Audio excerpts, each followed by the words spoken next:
పాటించాలి, భార్య భర్తకు ఎలా లోబడాలి. ఈ ఆధునిక కాలంలో చాలా మంది వాక్యాన్ని వక్రీకరించి అపార్థం చేసుకొని చదువులేని వాళ్ళు మాత్రమే భర్తకు లోబడతారు, చదువుకున్నటువంటి వారు లోబడతారా అని నన్ను చాలా మంది ప్రశ్న అడుగుతుంటారు.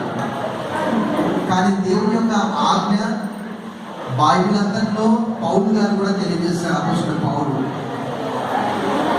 పురుషుల్లో నుండి స్త్రీ సృజించబడ్డది కానీ స్త్రీలో నుండి పురుషుడు సృజించబడలేదు అని భక్తుడు పౌలు తెలియజేశాడు. కాబట్టి దేవుని యొక్క ఆజ్ఞను, నియమాన్ని, పద్ధతిని, కట్టడను, విధి ఏదైనప్పటికీ మనం తూచా తప్పకుండా పాటించాలి. ప్రేమించమన్న చోట ప్రేమించాలి, లోబడమని చెప్పిన చోట లోబడాలి. అలా కాకుండా క్రమం తప్పితే అంత ఏమవుతుందంటే అక్రమం ఉంటుంది. అప్పుడు యేసుడు వారు చెప్పినట్టు అక్రమం చేయవన్నారా, మీరెవరు నాకు తెలియదు, నేను చెప్పిన ఆజ్ఞ చేయకుండా ప్రభా అన్ని చేశాను కానీ నేను చెప్పింది కూడా చేయలేదు. కాబట్టి వారు కుటుంబంగా అనుదినము వ్యక్తిగతంగా వాక్యము చదువుతూ కుటుంబ ప్రార్థన చేసుకుంటూ వారు ఏ సంఘానికి అయితే ఈ సంఘానికి క్రమంగా హాజరై వారి కష్టార్జితంలో నుండి దేవునికి దశమ భాగం ఇస్తూ సేవను ప్రోత్సహిస్తూ సేవకులకు సహాయకరంగా, సంఘానికి సహాయకరంగా యేసు ప్రభువు చెప్పినటువంటి మాటలు మీరు లోకములకు వెలుగై ఉంటారు అని మత్తయి సువార్త 5:14 తెలియజేశారు.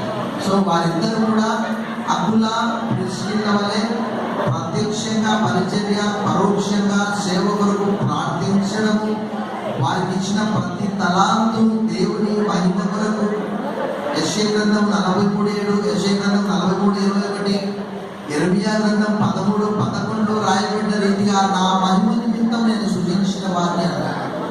మానవులందరూ వారిద్దరూ కూడా దేవుని మహిమ కొరకు మాత్రమే సృజించబడ్డారు, ఆయన స్తోత్రము ప్రచురము చేయడానికి. కాబట్టి వారు అనేకులను ఆశీర్వాదకరంగా జీవించాలి. అప్పుడే దేవుని నామానికి మహిమ, దేవుని నామానికి కీర్తి. యిర్మీయా గ్రంథం 13:11 చాలా చక్కటి మాట ఉన్నది. ఆ ఒక్క మాట నేను చదువుతాను.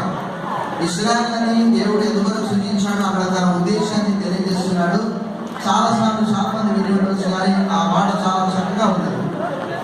యిర్మీయా గ్రంథము 13:11 ఇలా రాయబడ్డది, నాకు కీర్తి స్తోత్ర మహిమను కలుగుటకై వారు నాకు జనముగా ఉన్నట్లు నేను ఇశ్రాయేలు వంశస్థులందరినీ, యూదా వంశస్థులందరినీ నడికట్టు నరుని నడుముకు అంటి ఉన్న రీతిగా నన్ను అంటి ఉండ చేసింది అన్నారు.